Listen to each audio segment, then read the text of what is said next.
Hey guys, Nintendrew here. If you're a longtime viewer of the channel, there's no doubt you've probably noticed my NES controller coffee table. This thing has been a central part of my game room for quite some time and is often where I showcase games, hardwares, and accessories for my videos. I've gotten a lot of questions about this project throughout the years, and to be honest, at this point it's gotten plenty of use and has seen better days. So I thought it was about time for an upgrade, and here it is. This is the latest iteration of my NES controller table, complete with a hidden compartment to hold all your favorite game controllers. In this video, I'll show you step by step how you can make a coffee table just like this one at home, and for less money than you might think. So, let's get to it.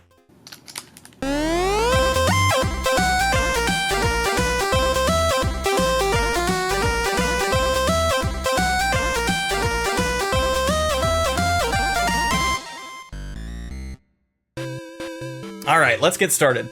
For this project, you will need the following. 3 shades of paint, a black paint, a light gray, and a dark gray somewhere in the middle, an assortment of basic painting brushes, a measuring tape or ruler, a roll of painter's tape, a computer with any sort of photo editing software like GIMP, a home printer with a few sheets of glossy photo paper, a high-quality glue stick, a 16-ounce bottle of Mod Podge hard coat finish, and a clear matte UV protectant spray. Links for all of these products can be found in the description below. So, the first step for this project is to pick out and measure your coffee table. This will serve as the canvas for your NES controller, and the dimensions of the surface will affect the overall design. In my case, I chose to use an old table that I used to have in my living room, which comes complete with a spring-loaded lifting mechanism and a hidden compartment underneath. It was a bit worn down and water damaged from condensation over the years, so before getting started, I took my table outside and gave it a good sanding. This helps to make sure the end result will be smooth and free of blemishes. If you want to save a bit of cash, refurbishing an old table like this one is a great way to do so. But if you're looking for another quick and cheap option, Walmart has a basic coffee table perfect for this project that you can usually find in stores for under $30. This is actually the model I used for the last version of my coffee table. In any case, the table we're painting today has a surface that measures 38 inches across by 19 inches tall. This is a little less wide than tall when compared to an actual NES controller, but that's no problem. We're going to take care of that with our photo editing software. First, I cut out the major elements of the controller and laid them out on a new canvas in such a way that the design is true to the original, but fits the actual surface of the table without leaving too much empty space. This process will help you determine which parts to paint, which parts need to be printed, and at what size to print them out. Luckily for us, for this size of table, each piece can be printed on a regular-sized sheet of photo paper. If your table is pretty close in size to this one, you can save yourself some trouble by using my designs directly. Check the description for a link to all of these high-resolution photos. Next, we'll print these images out at high quality on some glossy photo paper and cut them out with scissors. Yes, each little piece must be painstakingly cut away from the paper.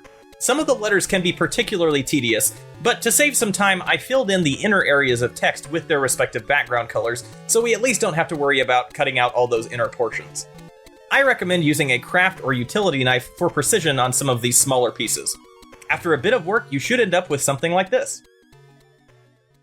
Now, before we can attach all these printed pieces to the table itself, we need to get the basic background shapes in place.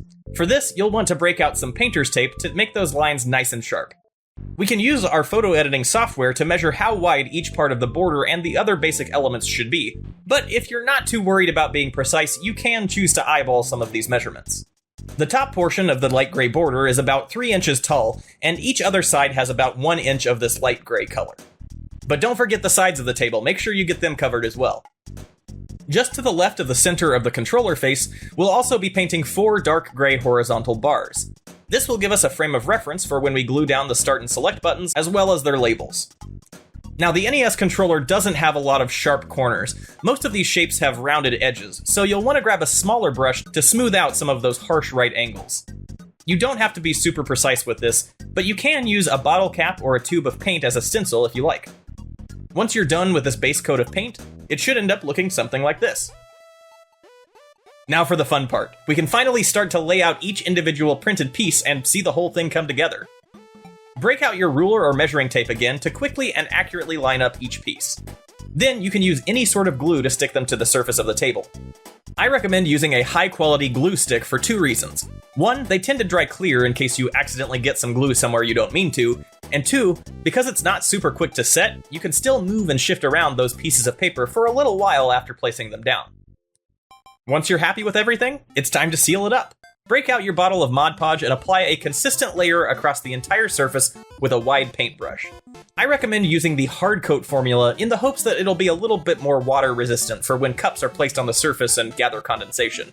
If you've never used Mod Podge before, it's pretty similar to your everyday craft glue, but it's typically used as a clear coat sealant for decoupage art projects. This formula will go on white and dry clear to protect our artwork for many years to come.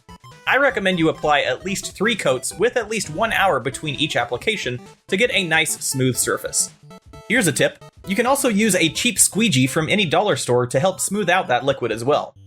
Once everything is sufficiently coated, give that last layer a full 24 hours to cure.